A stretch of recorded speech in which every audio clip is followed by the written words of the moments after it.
Apparently I'm getting a reputation for standing on street corners with a sign, but I really like meeting people. It's great to hear people's concerns, and I find just being out there on the streets is better than, I like that better than knocking on doors some nights, because I'm not disturbing you in the middle of dinner. I do have a question before. Elizabeth May actually said she would make the best Prime Minister. And don't get that lady wrong, because she really does have an amazing voice. And if any of you guys are interested, she's actually in town on Monday at St. James's Hall, about 8 p.m.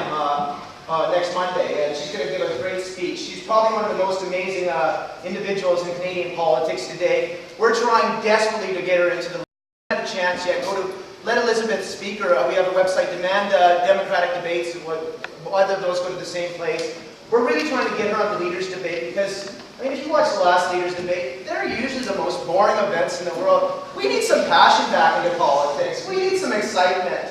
And I think the Green Party really wants to offer fresh ideas, new faces, and a different way of doing politics.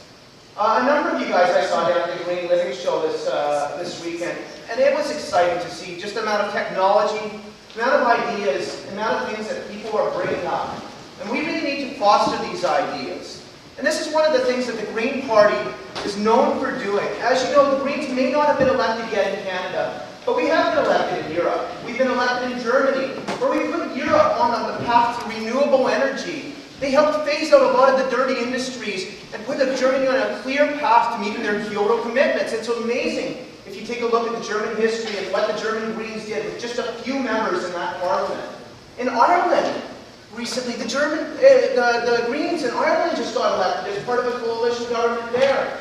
And they just made sweeping changes. And the other party that was their coalition partner agreed to them to invest heavily in the transportation system. Light rail buses so that people can get to work in an energy-efficient manner.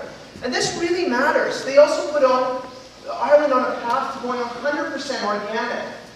And when the Greens get elected in Canada, we're hoping to send a clear message to the government that we can adopt these solutions, that there are hope.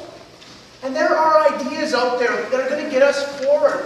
If any of you guys haven't received one, I've put a couple of our ideas in this pamphlet we're starting to go door to door with. It's called The Evolution of Green. It's outlined, and I've got some extra copies at the back there. It's outlined the steps, the realistic but bold steps we're willing to take to make sure that people my generation and future generations have a future. When I talk to people, especially in this community, I hear a lot of people are concerned about the changing nature of their community, about what changes little changes, some things building codes, that make a difference to the people in here. And when I think about the greater scheme, when I look at scientific reports that say the ice caps are melting at an ever-astounding rate, they're saying the massive deforestation of this country, that are putting these plans, and governments are still putting forward the development of the oil sands, massive projects such as Gateway and developing highway systems, and not really taking the necessary steps to invest in my future and the future of other generations. I really wonder if the politics that got us here, the politics of yesterday, is really the steps that are going to get us into the future.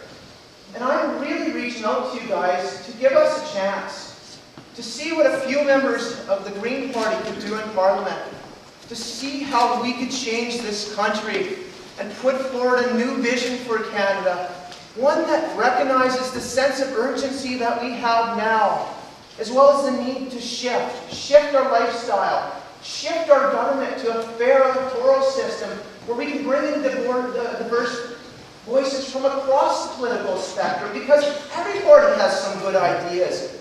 But we just need individuals, quality individuals who know how to listen, who know how to reach out into the communities and listen to the greatest ideas. That's one thing I have being a Green candidate, is people come onto the street on a daily basis to me and tell me these wonderful things, whether it's how they can save energy in their households, whether manufacturing plants can use wood waste. The fellow was talking to me before this, is telling me about how instead of burning off wood waste, there's a company that's turning it into soil. And I think these ideas are great.